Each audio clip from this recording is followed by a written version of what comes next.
Hi, I'm Marty Nemko. This is another of my experiments in being completely spontaneous. Yes, I did take a walk around the block with my dog and think about what I might want to say, but other than that, no preparation whatsoever. Um, I would say the fair statement is I certainly work more hours than most people. And as I was walking around the block, I was trying to think why. It didn't start with a high-minded set of values that said, productivity is all. It started just by seeing my father work so hard, uh, and I didn't really think about it. As a kid, all I do is I saw that. But yes, as I've gotten older, I felt that first of all, it was not a high-minded thing, but that I do better and I've gotten more success working than in social life. And so I ended up, you end up doing more and more of what you do well and less if you don't do well. So I've worked more and more as I've gotten older and socialized less and less. And I don't know if it's rationalization or it's really just, what I've come to understand. I really do believe that the more you work, the better your life is, the more well led your life is, and that the meaning of life is in contribution. Um, every time I hear this movement to work less and slow down and do less to do more, and we're not human beings, we're not human doings, we're human beings. It doesn't work for me at all. It feels like as long as I'm not working stressed, as long as I'm not frenetic, I don't believe it's unhealthy. I'm actually feel more grounded when I'm working. Um, And the key to that, of course, is having a measure of control. If you have a micromanaging boss and he's unpredictable, she's unpredictable, of course you're going to hate work, or it's physical back-breaking work, or it's mind-numbing. But if you can maintain a measure of control, whether you're self-employed, I mean, I have obviously much more flexibility because I'm self-employed to do what I do best, which is think on my feet, whether it be writing, speaking, counseling, radio show, or whatever, this. But even if you're working for somebody else, as long as you've done a good enough job of vetting potential employers and doing a comprehensive job search so you don't end up with a job with a terrible boss or end up doing work that's too hard or too easy or a mean boss or an unethical workplace.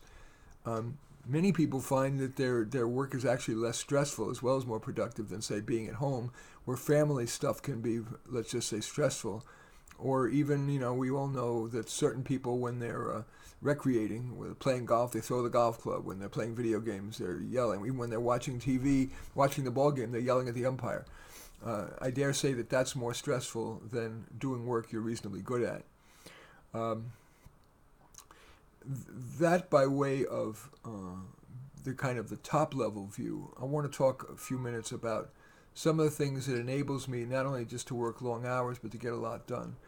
And again, I swear I'm not saying this to brag, but I need to establish this. I have done all of the following in my life.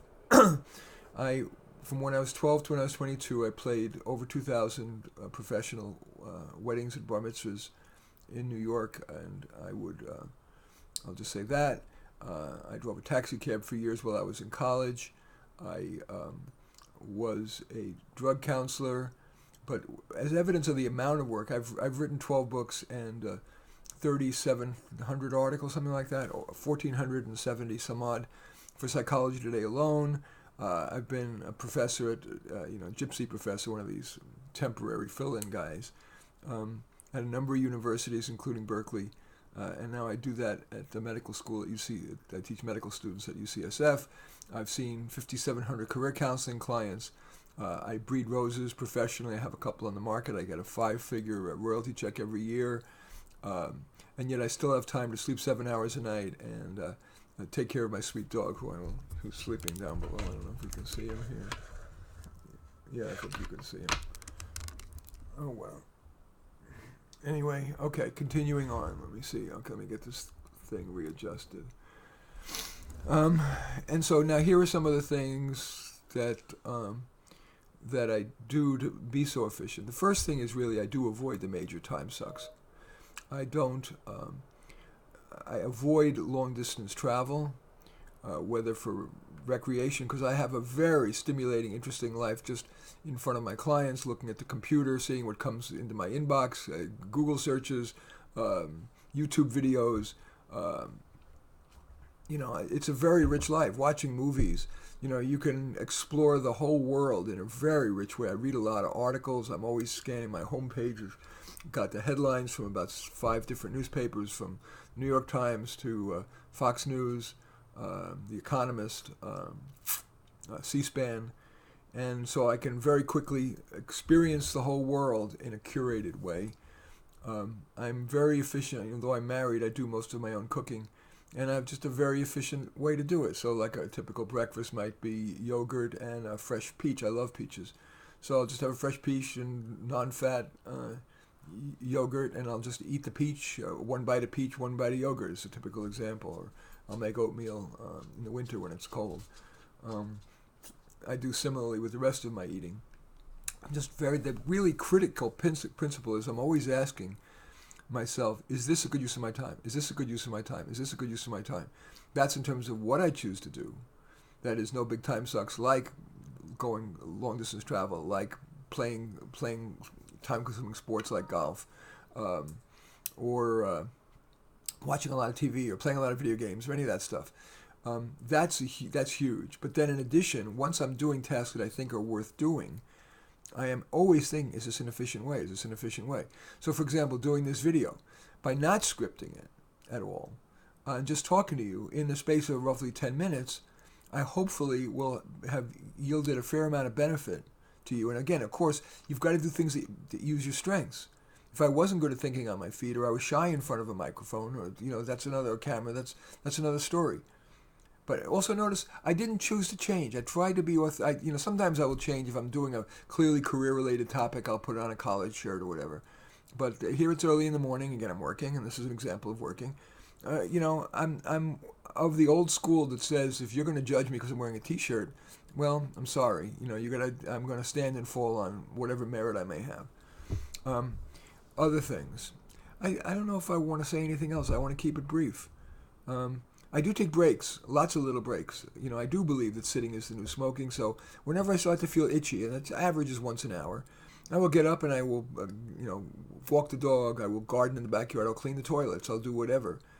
But I rarely will. I don't believe in the slow down movements.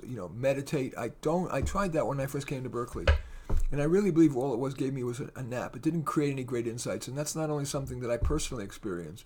But when I have a lot of clients who are meditators, I know there's a correlation causation potential problem, but more of my serious meditators, and I will make an exception for my one dear friend whose name I won't mention, who's very productive but also meditates, but most of them are pretty inert.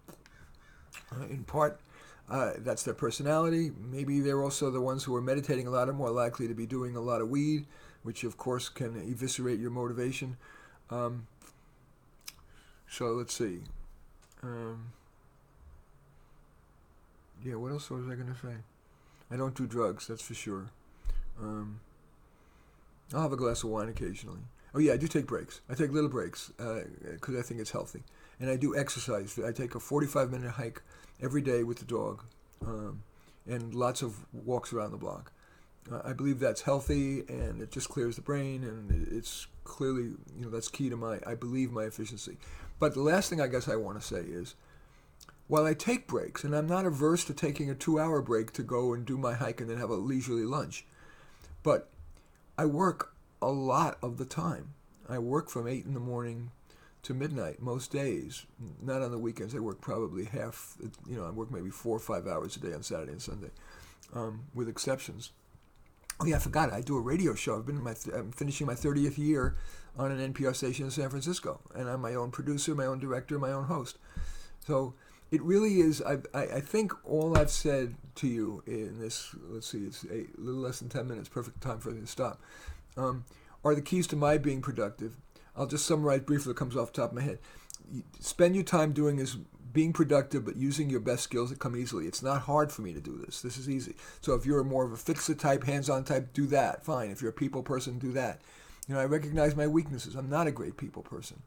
So I do most of my stuff solo. So do something. Spend a lot of time working, but on your using your best strengths. Realize that I think the life well led is not about just being. It is about doing. We're given the gift of life. After we die, our value is really what we have left and what we've contributed, even in our small ways. And I think maybe that's where I'm going to end. Anyway, I do thank you for watching. I am Marty Nemko. I welcome, of course, your thumbs up and accept your thumbs down. Your comments, positive or negative, as you deem appropriate. You're hitting the share button, sharing on social media, and perhaps most of all, subscribing, so that I can feel great about the fact that you may see more of my stuff. In any event, again, thank you very much for watching. I am Marty Nemko.